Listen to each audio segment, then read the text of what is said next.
জিকিরের মজলিস উম্মতের জন্য কেমন? বলেন বৃষ্টি জমিনের জন্য যেমন।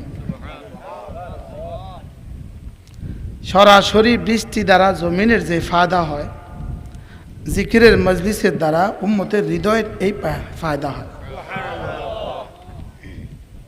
আর এটাকে তো রসুল বলেছেন, মাসালু মা বাআসানি আল্লাহ কামাসালিল গাইস। আমাকে দিয়ে রসুল যা আল্লাহ তাআলা যা প্রেরণ করেছেন, আমি যা নিয়ে এসেছি সেগুলোর উদাহরণ হলো বৃষ্টির মতো। আমার নিজের কানে শোনা কথা, হযরত মৌলানা এনামুল হাসান রাহমাহুল্লাহ তিনি একবার বলেন যে দিনকে আল্লাহ তাআলা বৃষ্টির সাথে উদাহরণ কেন দিলেন? তিনি বলেন যে মানুষ পৃথিবীতে যত ধরনের শরবতেই পান করুক, শেষে কি বলে? একটু পানি দাও তো। বলে কি বলে না? বলে। আচ্ছা, তরমুজের জুসও খেলেন, মালটার জুসও খেলেন, মোশাক্কালও খেলেন, ডাবও খেলেন, সব খেয়ে নামাজ পড়তে আসবেন, এ সময় আপনি কি বলেন? একটু পানি দাও তো।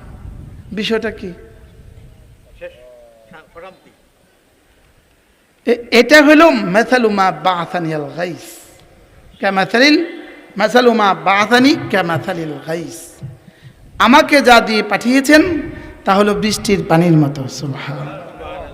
এখানে কোনো ঝামেলা নাই। সুবহানাল্লাহ। এখানে কোনো আয়রন নাই, এখানে কোনো লবণ নাই, এখানে কোনো ঝামেলা নাই। ঠিক দিন হলো উম্মতের জন্য পানি পানি পানি।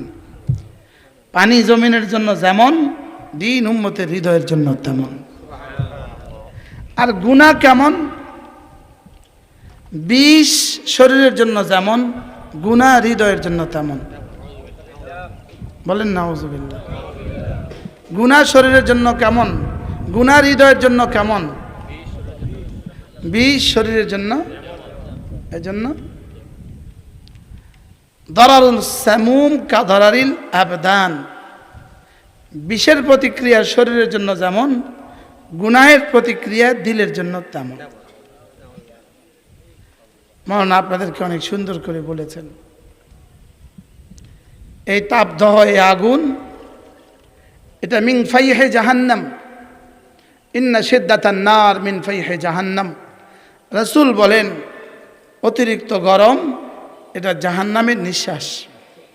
জাহান্নামের কি? রাসূল বলেন ইন্না তাহতাল বাহরে নারা ওয়া তাহতান নারে বাহরা। আল্লাহর নবী বলেন সাগরের পানির নিচে রেখে দিয়েছেন জাহান্নামকে, আর জাহান্নামের নিচে আবার রেখে দিয়েছেন সাগরের পানিকে। কি এটা উদ্দেশ্য? কেউ কেউ বলেন এটা মুতাশাবিহাতের অন্তর্ভুক্ত, এটা আমরা বুঝবো না। আর কেউ কেউ বলেন না, সরাসরি এটা হেসি বিষয়, এই পানির নিচেই আল্লাহ তাআলা আগুন রেখে দিয়েছেন। এজন্যই তো সমুদ্রের পানি সবসময় গরম। আবার সুনামি উঠছিল তো সমুদ্রের দিক থেকেই আগুন উঠছিল। সরাসরি পানি থেকে কি উঠছে? আগুন উঠছে, পানি থেকে আগুন উঠছে। এজন্য আল্লাহ তাআলার সিদ্ধান্ত, ওয়ামা কানাল্লাহু লিউআযযিবাহুম ওয়া আনতা ফীহিম ওয়ামা কানাল্লাহু মুআযযিবাহুম ওয়া হুম ইস্তাগফিরুন।